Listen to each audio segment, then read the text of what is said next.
falar hoje. Então, industrialização. Então, primeiro, o que é uma indústria? Alguém sabe o conceito de indústria?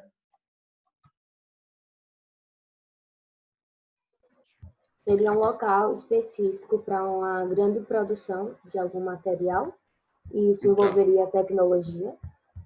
pode ser, mas isso é um tipo de indústria. O conceito de indústria é um pouco mais amplo. Indústria vai ser qualquer atividade humana e econômica que transforma, a partir de etapas sucessivas, alguns produtos naturais em bens para o consumo. Então, como assim? Ficou meio complexo esse conceito? Não, é fácil, é só pensar. Tudo aquilo que o humano transforma para usufruir dessa transformação, a gente fala que esse é um processo de produção industrial, certo? Então, o processo industrial é uma coisa bem ampla. Desde que a gente fala lá, por exemplo, do período da pré-história, a gente já está falando em processo industrial no processo que é justamente de transformar, criar aquelas ferramentas a partir de processos naturais. Então, ela representa aspectos positivos, que é o desenvolvimento econômico, a geração de emprego, a elevação da expectativa de vida, a elevação do bem-estar da população, mas, ao mesmo tempo, ela traz aspectos negativos. Um dos aspectos negativos mais importantes é o consumo dos recursos naturais e a poluição. Então, para a gente produzir, para a gente consumir, a gente precisa pegar isso de algum lugar. E de onde é que a gente pega isso? Da natureza. Então, um aspecto negativo do nosso processo de industrialização é justamente esse consumo dos recursos naturais e desse consumo e dessa poluição também, né? Nosso descaso com o natural, com o meio ambiente. Então, esse é o conceito geral de indústria. E como é que é a história da indústria? Então, vamos falar um pouquinho sobre o que é que aconteceu. Vamos lá. Quais são os estágios do processo de industrialização? O primeiro processo é o processo de artesanato. Então, o que seria o artesanato? O artesanato ele vai do período desde a pré-história até ali mais ou menos no século XV e XVI. Esse processo de artesanato está relacionado a justamente aquele processo manual feito por uma única pessoa. Então, lá, por exemplo, no período, sei lá, neolítico, que os seres humanos iam lá, pegavam um pedaço de madeira, cortavam, colocavam um pedaço de pau para fazer uma lança, isso é um exemplo de produção. Então, a gente já consumia, a gente já produzia bens, entende? A partir da natureza. E E esse Arthur, processo... Oi, Dádiva. os produtos feitos no artesanato também a gente pode considerar como se eles tivessem um valor maior, tipo, eles tinham maior valor agregado, uma maior valorização do que quando começou a fazer em máquina, que vinha com grandes quantidades, às vezes até mais defeituosa. Então, na verdade, não é maior valor agregado. O valor agregado está relacionado a quantas pessoas, por exemplo, dão para comprar aquele negócio. Por exemplo, um celular ele tem um maior valor agregado do que uma maçã, entende? Porque a gente dá muito mais. Commodities, né?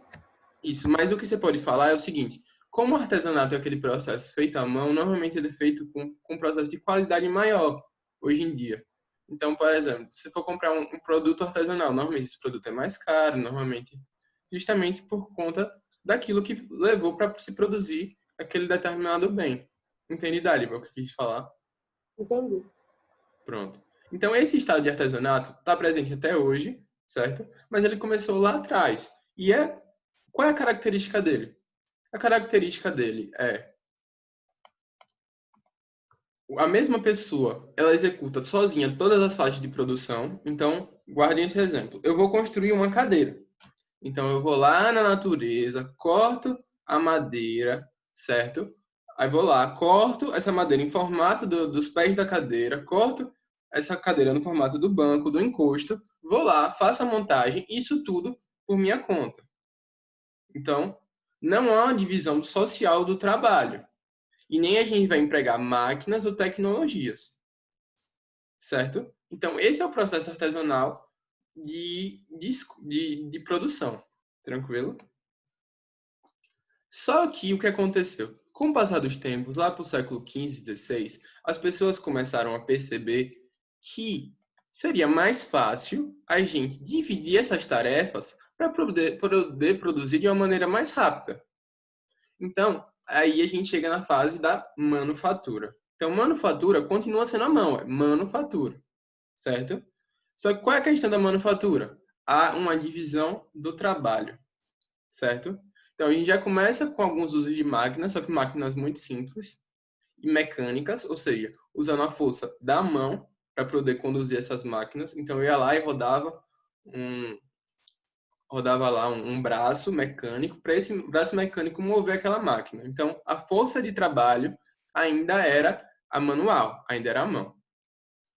Mas a principal característica da manufatura é o começo da divisão social do trabalho. Então, lembra daquela minha cadeira que eu fiz artesanalmente? Fiz ela toda sozinha, fui lá na natureza, cortei. Como é que eu faço hoje na manufatura? Pronto, eu sou o produtor da cadeira. O que é que eu vou fazer? Eu tenho duas opções. Eu posso me reunir com outros trabalhadores. Então, eu vou me reunir mais com 4 trabalhadores.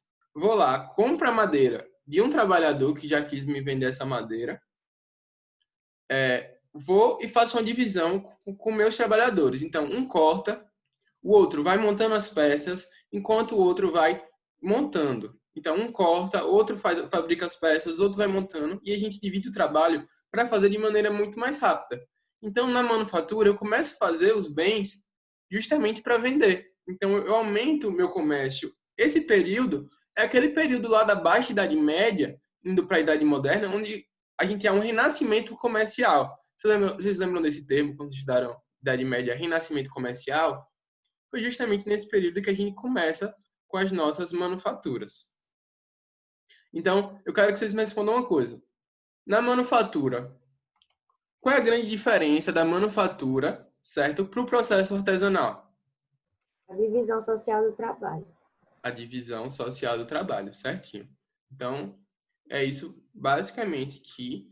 Outra coisa, a gente já começa com a ideia de trabalhador assalariado aqui. Porque eu posso chegar e fazer com dividir com meus trabalhadores a produção dessa cadeira, ou eu posso fazer o seguinte, eu vou lá, contrato 4 trabalhadores e esses 4 trabalhadores vão fazer. Então, eu vou pagar um salário para esses trabalhadores e esses trabalhadores eles vão produzir aquela cadeira e eu vou vender aquela cadeira. Então, a gente já começa com um trabalho assalariado a partir da manufatura.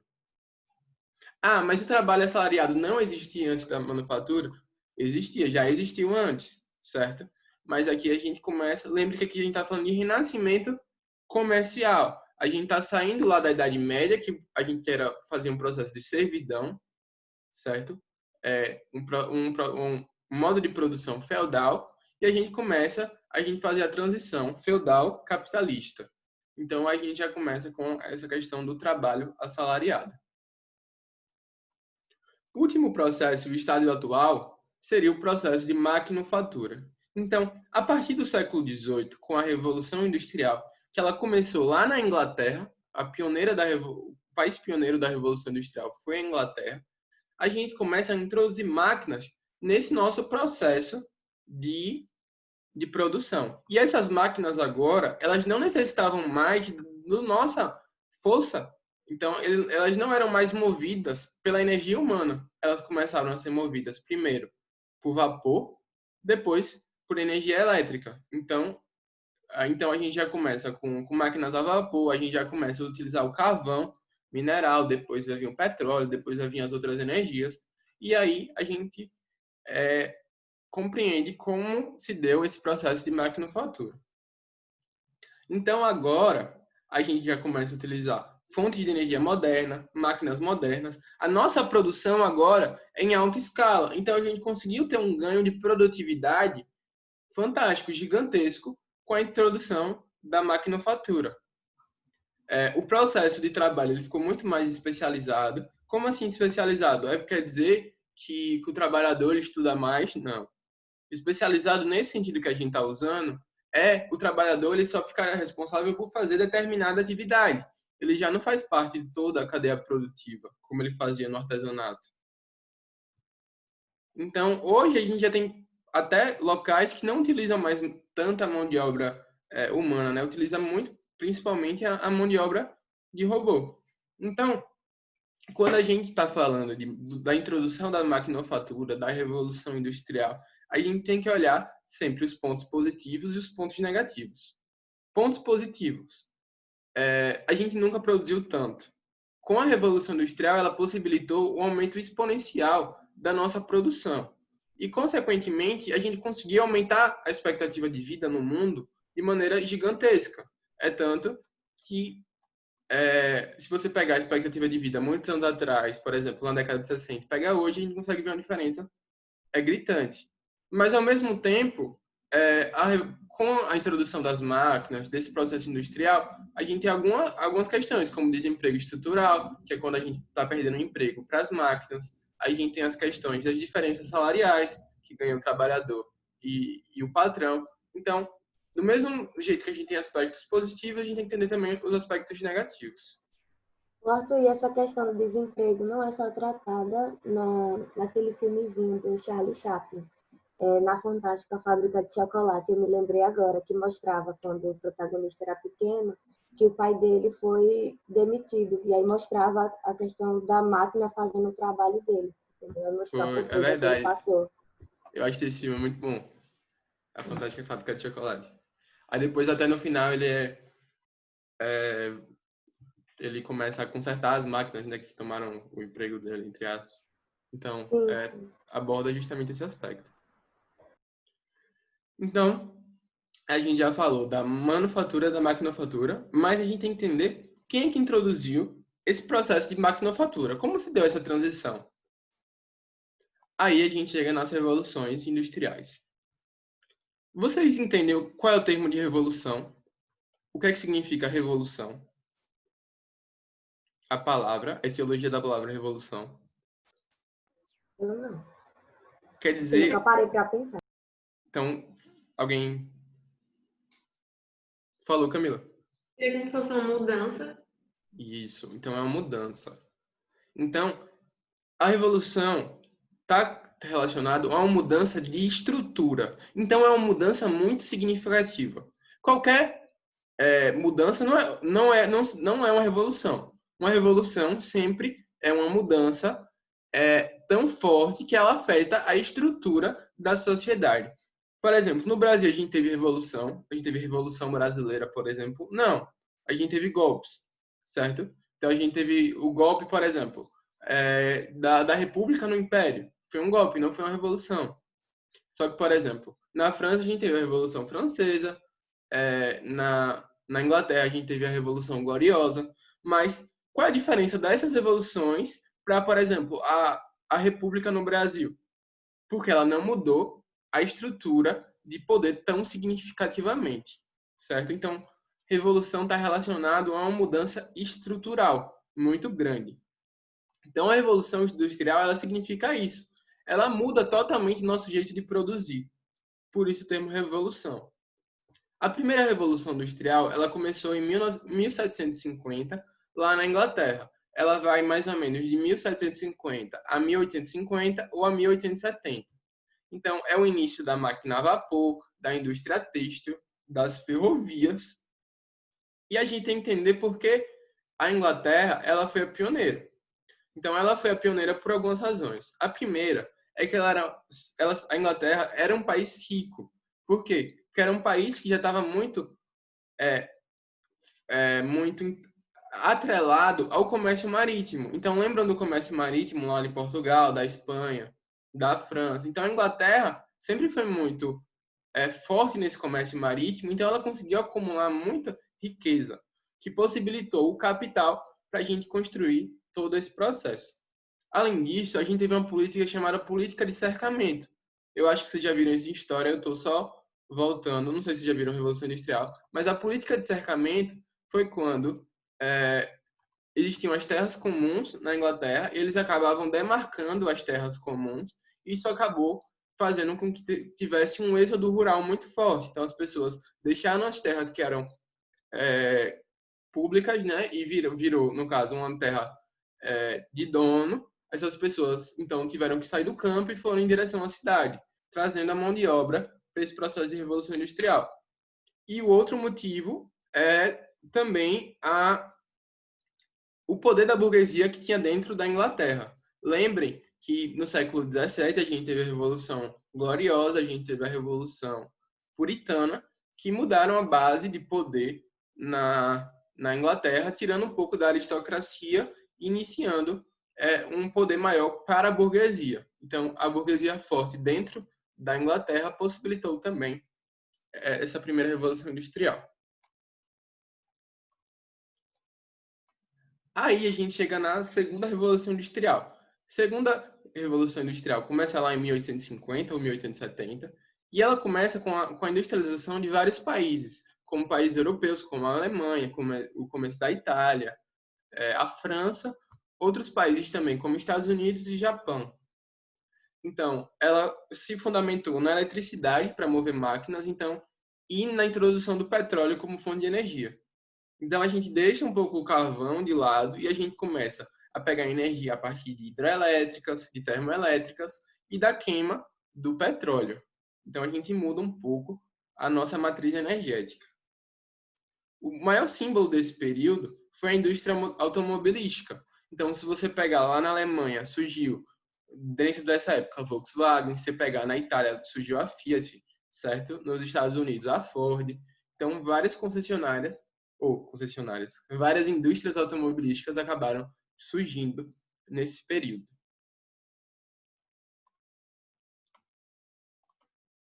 Eu vou voltar aqui Fordismo mais tarde. Vou dar só a terceira Revolução Industrial e a gente volta para isso aqui.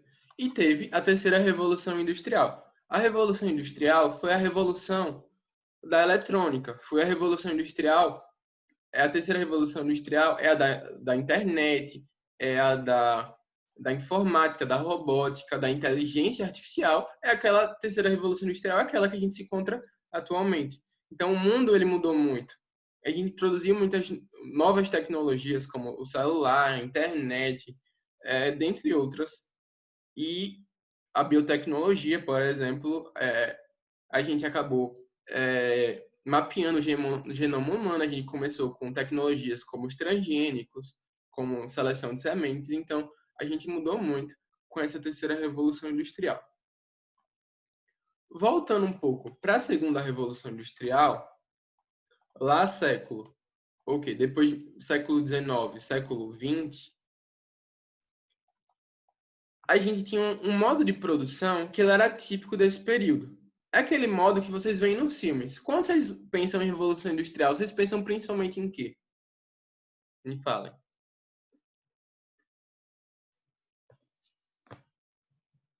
Em nada? É o homem como mais uma peça, né? Da máquina. O homem como uma peça da máquina, certo. O que mais? Aumento de produção. Aumento de produção. O que mais?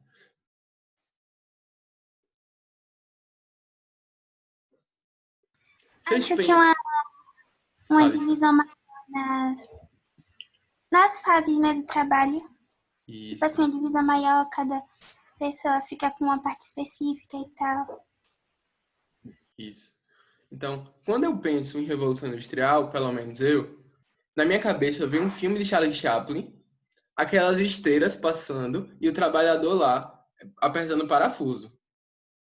Então, um monte de esteira passando e o trabalhador lá apertando parafuso, aquilo tudo preto e branco, aquelas milhares de pessoas dentro daquela pobreza. Então, quando eu penso em Revolução Industrial, eu penso basicamente nisso. É aquela imagem estereotipada que a gente tem. Então, isso reflete muito o modelo de produção daquela época, que era o modelo de produção fordista. Então, vamos lá. O que foi o modelo de produção fordista? Quem foi Henry Ford? Certo? E como é que ele revolucionou a produção industrial? Primeiro, existia um cara chamado Taylor. Taylor, ele era um engenheiro. E ele escreveu um livro formulando como é que a gente conseguia ter um sistema industrial mais produtivo. Então, nesse modelo teórico de Taylor, os trabalhadores eles ficavam mais especializados possíveis, ou seja, eles faziam a menor parte do trabalho possível. Então, um só apertava parafuso, outro só botava uma peça na outra, outro só colocava a engrenagem naquela máquina. Então, era uma coisa muito mecânica. E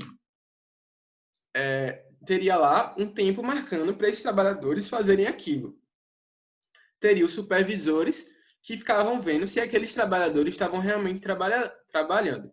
E tinha os engenheiros, certo? Que faziam justamente, e os técnicos que faziam justamente o pensamento, como é que a gente iria produzir. Ford, olhando esse modelo de Taylor, ele adaptou esse modelo, colocando uma coisa chamada esteiras rolantes. Então, aquelas esteiras rolantes de filme foi uma ideia de Ford. Ele pegou o modelo taylorista de especialização do trabalho, de tempo, e adaptou com esteiras. Então, esteiras iam passando, o produto ia até o trabalhador, e o trabalhador fazia só aquele processo manual. Então, o modelo de produção fordista era aquele modelo bem manual, né? Ou bem manual. Bem...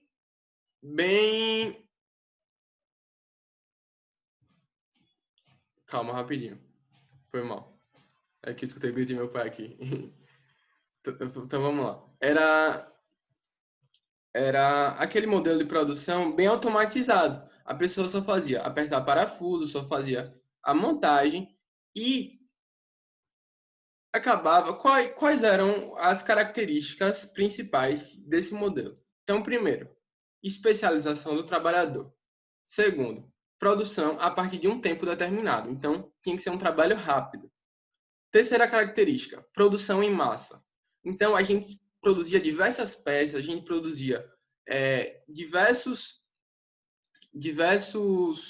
produtos, a gente produzia tudo em uma quantidade muito grande para fazer estoque. Quanto mais a gente produzisse, melhor. E, além disso, a gente tinha uma coisa que a gente chamava de... que é a principal crítica para o Fordismo, que a gente chamava de alienação do trabalho. Por quê?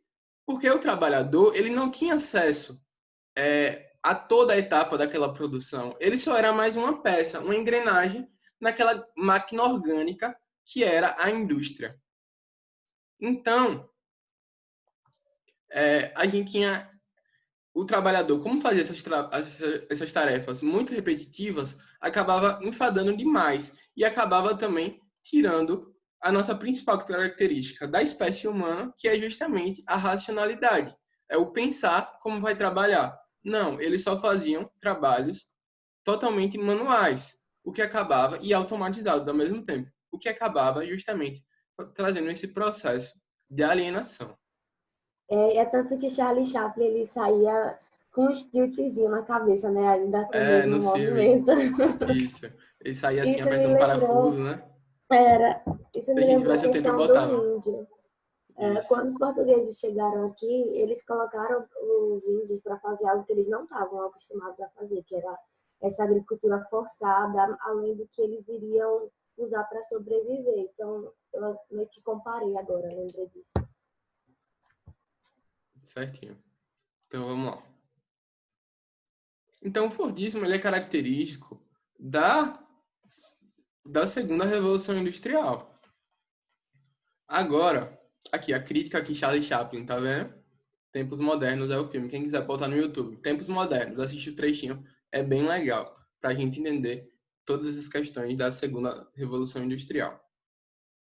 Além disso, uma característica do pensamento de Ford era fazer com que os seus trabalhadores tivessem acesso aos produtos que eles vendiam. Por quê? Porque na cabeça de Ford, se aqueles trabalhadores tivessem acesso àqueles produtos, ele ia vender mais. Então, ele ia ter um mercado consumidor. Então, o que é que Ford fazia? Então, aumento de salário, a partir do momento que aumentava a produtividade da fábrica, ele aumentava os salários dos trabalhadores e ele fez o primeiro modelo de carro popular, que era o Ford T, justamente para os trabalhadores terem acesso ao consumir esses produtos da fábrica, entendeu? Então, uma característica do pensamento de Ford era justamente essa, fazer produtos mais baratos para massificar esse consumo. Então, eram produtos muito padronizados, eram sempre iguaizinhos e feitos de uma forma para ficar o mais barato possível, para a maior quantidade de pessoas possíveis terem acesso a esses produtos. Na terceira revolução industrial, a gente adota um outro modelo de produção, que era um modelo que a gente chama de modelo toyotista. O modelo de toyotista, ele altera um pouco a característica do Fordismo, por quê? O modelo toyotista, ele é mais descentralizado. Então, agora a gente não tem mais esteiras passando e trabalhadores fazendo aquelas atividades. A gente divide por equipes. Então, tem a equipe que vai ser responsável por produzir determinada coisa, tem outra equipe que vai ser determinada por produzir outra coisa, certo? E dentro dessa equipe, a gente tem liberdade. Então, o trabalhador, o melhor, não é aquele que faz aquilo que mandam ele fazer. É aquele trabalhador que dá a ideia, é aquele trabalhador que ele acha os erros na linha de produção e conserta esses erros. Então, fala assim, eu acho que se a gente fizesse desse jeito, a gente conseguia produzir melhor. Então, é aquele treinador ou aquele trabalhador que agrega valor. Essa é uma característica muito diferente do toyotismo para o Fordismo. Outra característica muito diferente é o just in time. O que significa o just in time? Hoje as mercadorias, lembra que a gente falou que Ford, as mercadorias eram feitas todas iguaizinhas, todas padronizadas e feitas ao monte. Então a gente produzia várias daqueles carros, aqueles carros todos iguais, várias peças para aquele carro.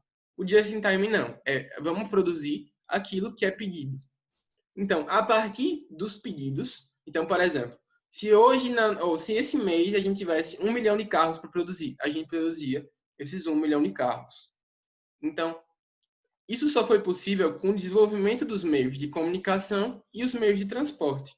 Agora, a gente tem uma característica um pouco diferente do Fordismo. Enquanto o Fordismo a gente produzia tudo e todas as peças, agora, o modelo toyotista, a gente não produz tudo mais. A gente delega essas produções para outras empresas.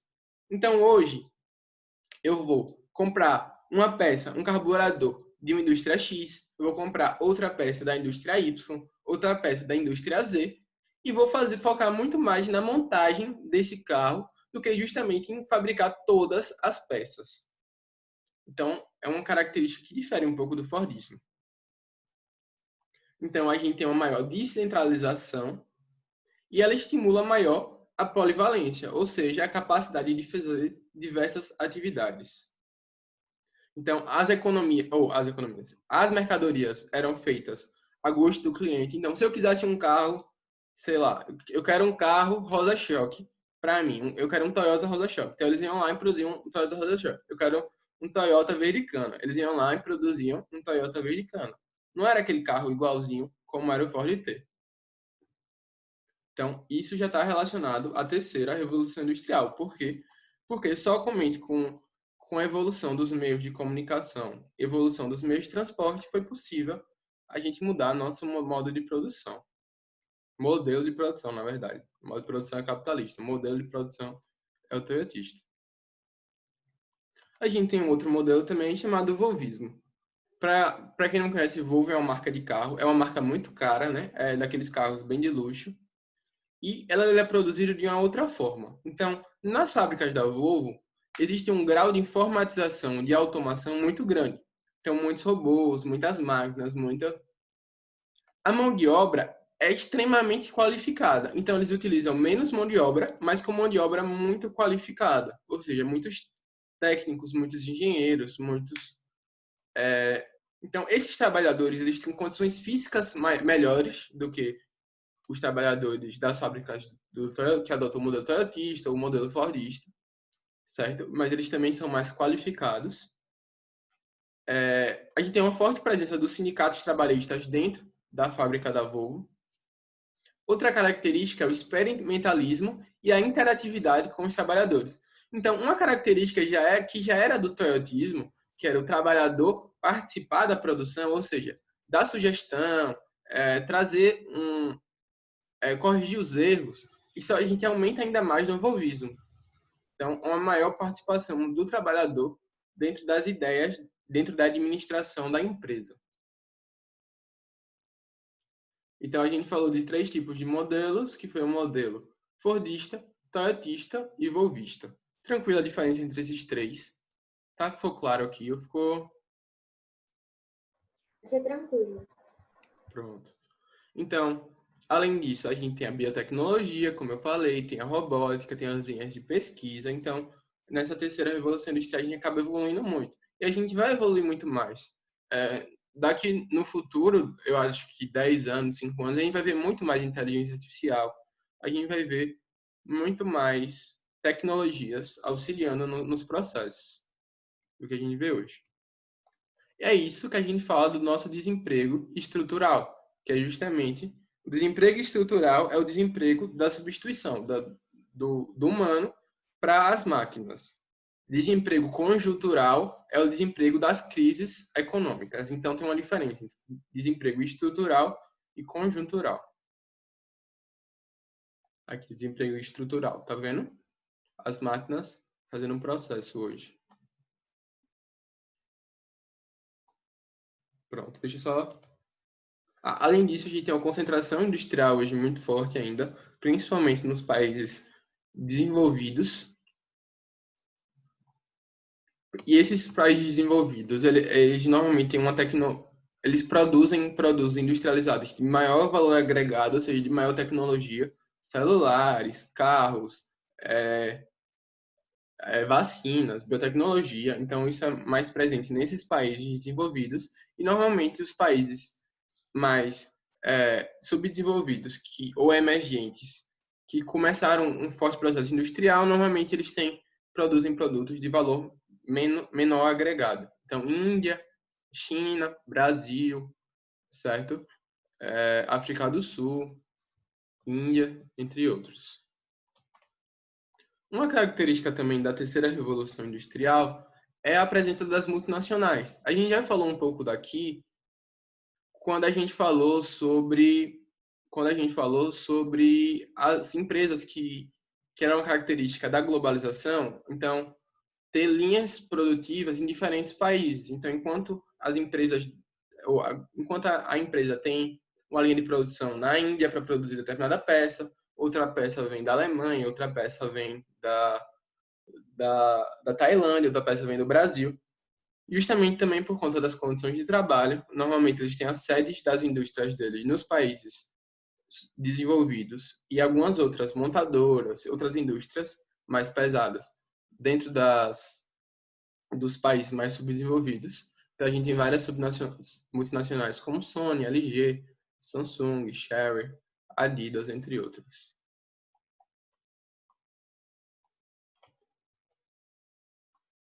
Além disso, a gente tem algumas práticas que essas indústrias elas utilizam para manipular o mercado. Como assim manipular o mercado?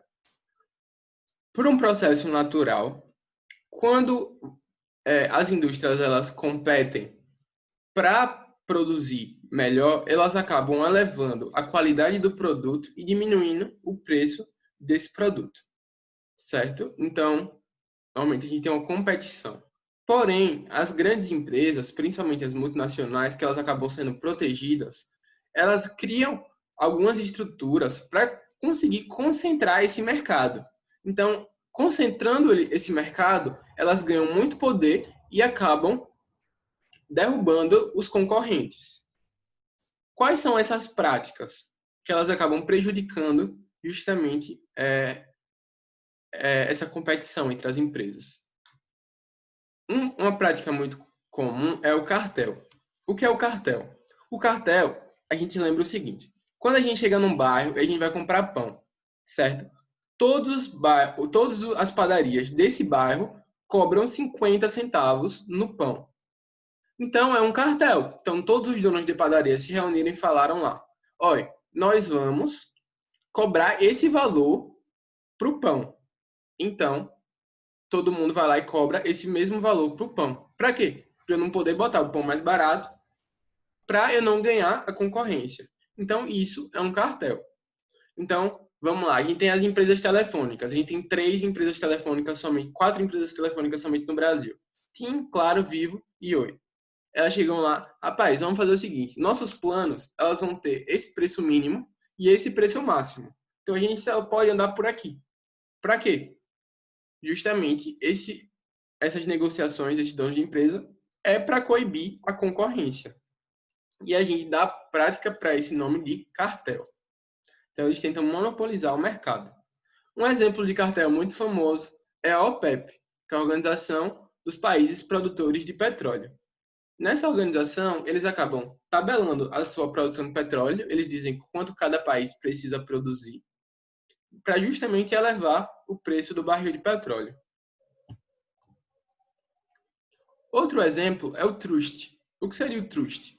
O trust é quando duas grandes empresas se fundem para ganhar uma grande fatia do mercado, ou seja, uma fatia do market share. Como assim? Um exemplo.